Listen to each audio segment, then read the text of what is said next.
Hello, I'm Chapla Verma. I am making a virtual presentation of my paper Religious Rights of Prison Inmates for ACERP 2011. I hope you enjoy it. Thank you.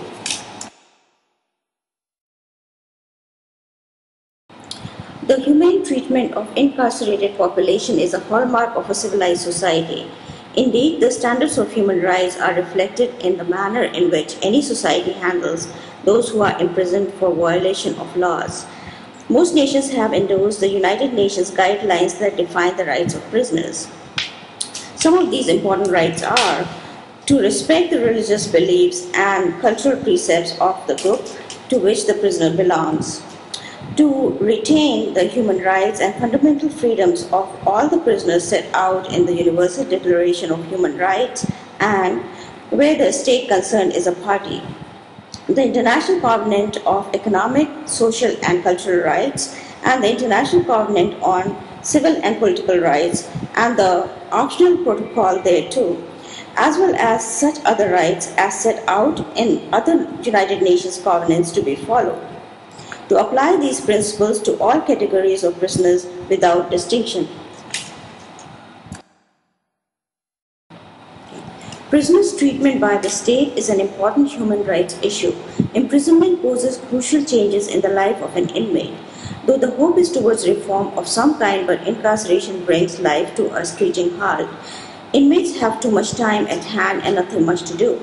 Moreover, since future is unknown, they ponder over their past, which generates anger and frustration, and it keeps building up over time.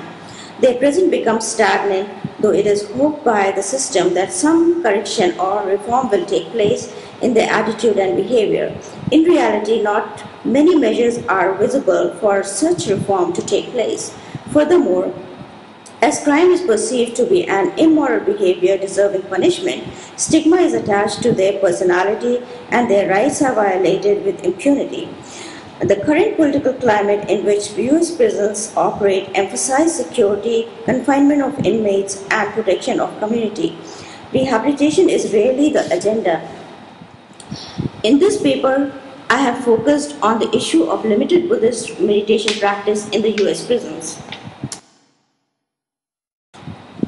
Research suggests that Buddhist meditation in the prisons is rejected on two grounds. Firstly, inmates' religious rights are not taken seriously, and secondly, ignorance of prison authorities' understanding towards Buddhism plays an important role in denying the rights of the prisoners to follow Buddhist precepts. Introducing Buddhist practice in the US prisons is not easy, but there are two different ways in which the inmates are able to realize Buddhist services. Firstly, when administration is inclined, which is rare, and secondly, when this service is strongly demanded by the inmates. When administration is interested, then the program runs smoothly and results can be observed. However, when it is requested by inmates, this process is riddled by bureaucratic difficulties. This paper examines the violation of rights of the prisoners to follow their religion and looks into ways to make meditation practice more effective and accessible in the US prison system.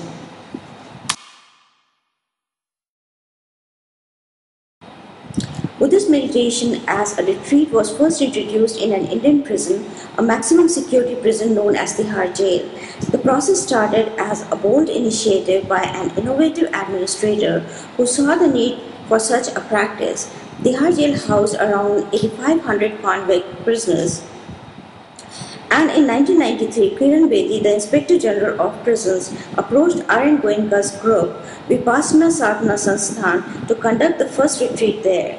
Goenka had learned this meditation technique from a Burmese master, Se Yuba Kim, and his Vipassana is universally recognized method of meditation.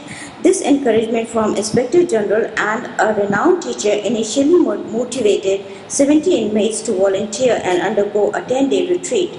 The experience resulted in amazing transformation of these volunteers.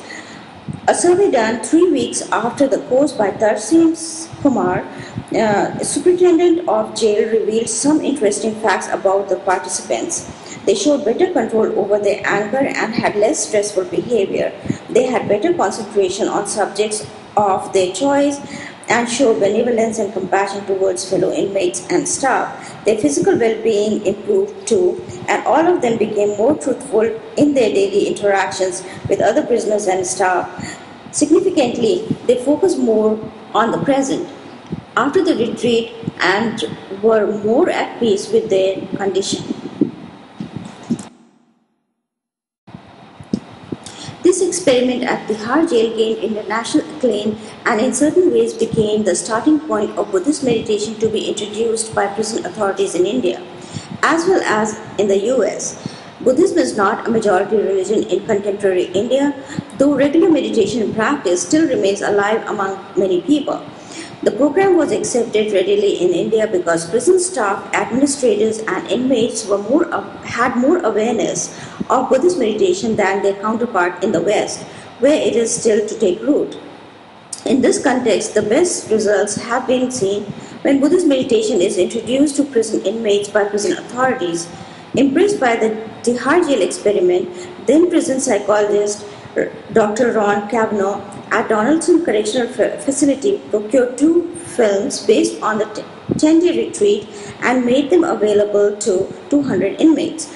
Finding a positive response from the inmates, a Vipassana course for its inmates, the first of its kind in North America, was further organized in January 2002 at this maximum security prison in Alabama. By various accounts, Buddhist meditation practices have given encouraging results in rehabilitating the prisoners.